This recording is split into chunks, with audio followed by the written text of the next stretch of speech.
Hello everyone. बच्चों, आज हम पढ़ेंगे क्लास 5th के विषय गणित की वर्कशीट नंबर 21। बच्चों, वर्कशीट नंबर 21 में हम पढ़ेंगे पाठ 10, 10वां और 100वां भाग। तो बच्चों, पाठ 10 का हम देखते हैं क्वेश्चन नंबर 1।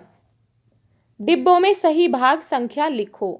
बच्चों, ये डिब्बे हैं और ये शेप हैं। तो यहाँ पर बच्चों 3 भाग हैं, जिनमें 2 भाग कलर्ड हैं और 1 भाग जो है वो विदाउट कलर है।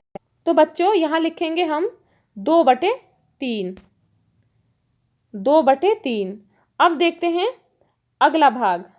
अगले भाग में बच्चों 8 कॉलम हैं।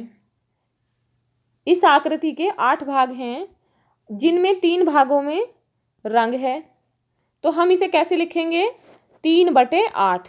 अब 8 जो है वो नीचे रहेगा, क्योंकि सारे पार्ट कितने हैं? 8 हैं और 3 में रंग भरा हुआ है, इसीलिए इसे हम ऊपर रखेंगे। तो लिखेंगे 3/8। अब देखते हैं बच्चों तीसरी आकृति। इस आकृति के भाग हैं बच्चों 4, जिनमें एक हिस्से में रंग हुआ है। तो हम इसे कैसे लिखेंगे? 1/4।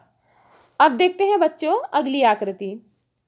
बच्चों, इस आकृति के भाग हैं 6, जिनके 2 हिस्सों में कलर हुआ है। तो हम इसे कैसे लिखेंगे? 2/6। बच्चों, जब हम इसे काटेंगे 2 1 जा 2 और 2 3 जा 6, तो क्या आंसर आएगा? 1/3। तो इसका आंसर ये भी आ जाएगा और ये भी। अब देखते हैं बच्चों अगली आकृति। अगली आकृति में जो है इसके भाग हैं 10, जिनमें से कितने भागों में रंग है गिनते हैं। 1 2 4 5 6 7। तो बच्चों आकृति के 7 भागों में रंग है, तो इसे हम लिखेंगे 7/10। अब देखते हैं अगली आकृति। बच्चों अगली आकृति के भी भाग 10 हैं, लेकिन इसके 3 हिस्सों में रंग है। तो हम इसे लिखेंगे 3/10। बच्चों ऐसे भाग जो 10वें भाग को दर्शाते हैं, 10 बराबर हिस्सों का एक हिस्सा, वे खास होते हैं। इनको हम दशमलव के रूप में भी लिख सकते हैं, जिसको हम एक बिंदु से दिखाते हैं। जैसे कि भाग 3/10 को दशमलव रूप में 0.3 लिखते हैं। इसको 0.3 पढ़ेंगे। अब देखते हैं बच्चों क्वेश्चन नंबर 2। निम्न भाग संख्याओं को दशमलव रूप में लिखिए। जैसे 9/10 को कैसे लिखेंगे? 0.9। 3/10 बराबर 0.3। 7/10 0.7। 1/10 0.1। 8/10 को लिखेंगे 0.8 और 5/10 को लिखेंगे 0.5। अब देखते हैं बच्चों क्वेश्चन नंबर 3। दिए गए डिब्बे को 10 बराबर भागों में बांटा गया है। निम्न निर्देश अनुसार रंग भरो। तो बच्चों पहले क्या करना है हमें? 1/10 भाग को लाल रंग करो। 1/10 इसका मतलब ये 10 हिस्से हैं, इसके एक हिस्से को हमें लाल रंग से भरना है।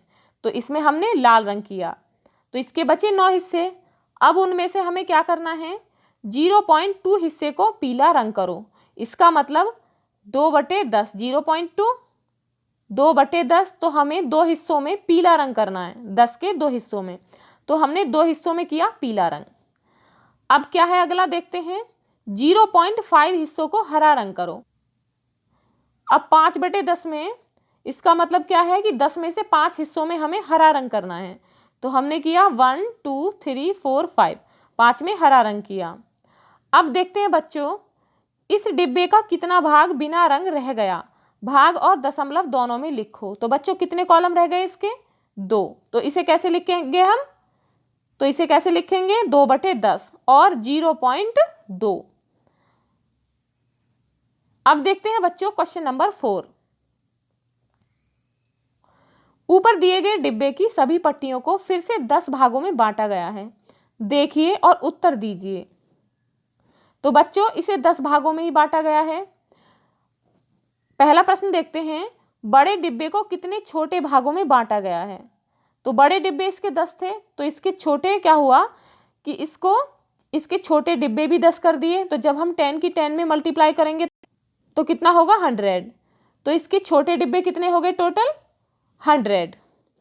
क्या हम कह सकते हैं कि हर छोटा डिब्बा बड़े डिब्बे का 1/100वां भाग है? तो हाँ बिल्कुल, हर छोटा डिब्बा बड़े डिब्बे का 100वां भाग है। अब देखते हैं 15/100 भाग को नीला, 20/100 भाग को पीला और 35/100 भाग को हरा रंग करें। तो सबसे पहले करने हमें 100 में से 15 डिब्बे नीले। तो हमने ये किए हैं 15 डिब्बे नीले। तो अब हमें 100 में से 20 डिब्बों को रंग करना है पीला। तो हमने 20 डिब्बों में रंग किया है पीला।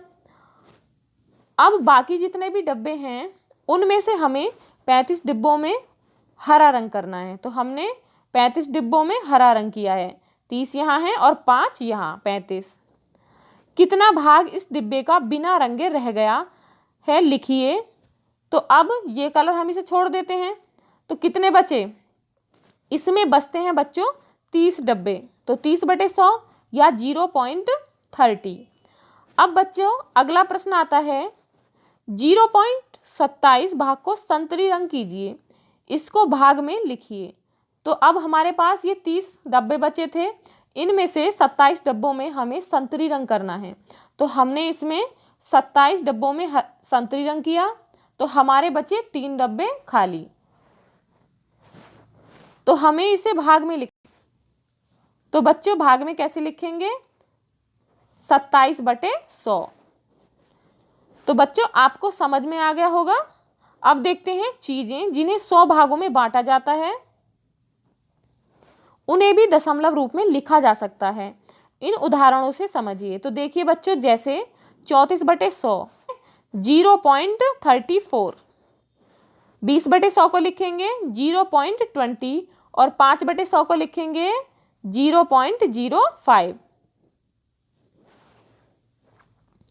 तो क्या हम 0.20 को 0.2 भी लिख सकते हैं? तो बिल्कुल लिख सकते हैं, हाँ। बच्चों अब देखते हैं क्वेश्चन 5। आपके सेंटीमीटर स्केल को देखिए। हर सेंटीमीटर के बीच में आपको 10 भाग दिखेंगे। क्या आपको ये दिखे? तो हाँ बिल्कुल, यह मिलीमीटर का माप है। तो बच्चों हर सेंटीमीटर के बीच में 10 जो हैं 10 मिलीमीटर के भाग हैं, ठीक है। छोटी चीज़ों को हम मिलीमीटर में नापते हैं, मतलब मिमी में। 1 मिलीमीटर बराबर 1/10 सेंटीमीटर, या हम इसे 0.1 सेंटीमीटर भी कह सकते हैं। तो बच्चों अपने नाखून को या पेंसिल की नोक को मिलीमीटर में नापो, जैसे यहाँ दिखाया गया है। आपकी पेंसिल की नोक का नाप कितना है? 1 मिलीमीटर। बच्चों ये आप स्वयं भी करके देख सकते हैं, जैसे यहाँ चित्र में दिखाया गया है कि कैसे हमें अपनी पेंसिल की नोक को नापना है। अब देखते हैं बच्चों, इस पेंसिल की लंबाई है 6 सेंटीमीटर और 4 मिलीमीटर। इसको हम 6.4 सेंटीमीटर भी लिखते हैं। अब देखिए फर्स्ट क्वेश्चन, सेंटीमीटर स्केल की मदद से निम्न लंबाई की रेखाओं को बनाओ। तो बच्चों ये है सेंटीमीटर स्केल। हमें क्या करना है बच्चों? 5 सेंटीमीटर और 6 मिलीमीटर यानी 5.6 सेंटीमीटर।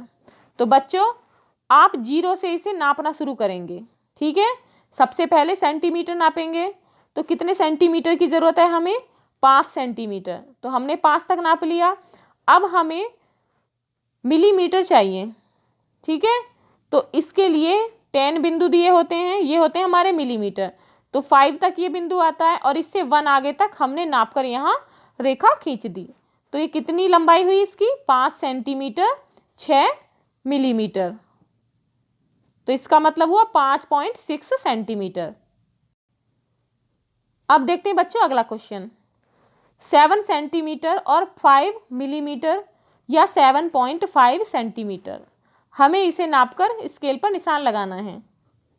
हम बच्चों 0 से 7 तक नापेंगे और फिर 5 मिलीमीटर नापकर कर देंगे। ठीक है, यहाँ पर बैठता है 5 मिलीमीटर। अब देखते हैं अगला सवाल, रिक्त स्थान भरो। 13.2 सेंटीमीटर बराबर 13 सेंटीमीटर और 2 मिलीमीटर। नेक्स्ट है 4.9 सेंटीमीटर बराबर 4 सेंटीमीटर और 9 मिलीमीटर। नेक्स्ट है 3.4 सेंटीमीटर बराबर 3 सेंटीमीटर और 4 मिलीमीटर। तो बच्चों आपको सेंटीमीटर और मिलीमीटर समझ में आ गए होंगे। तो अब देखते हैं बच्चों अगला सवाल।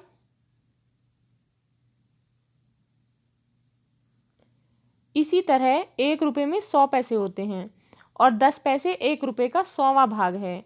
10 पैसे बराबर 1/10 रुपया बराबर 0.1 रुपये और 1 पैसा बराबर 1/100 रुपया बराबर 0.01 रुपया। तो अब बच्चों हमें मिलान करना है। 5 पैसे में रुपये 0.05, 10 पैसे में रुपये 0.10, 25 पैसे में रुपये 0.25, 50 पैसे में 0.50, 75 पैसे में रुपये 0.75 और 99 पैसे में रुपये 0.99।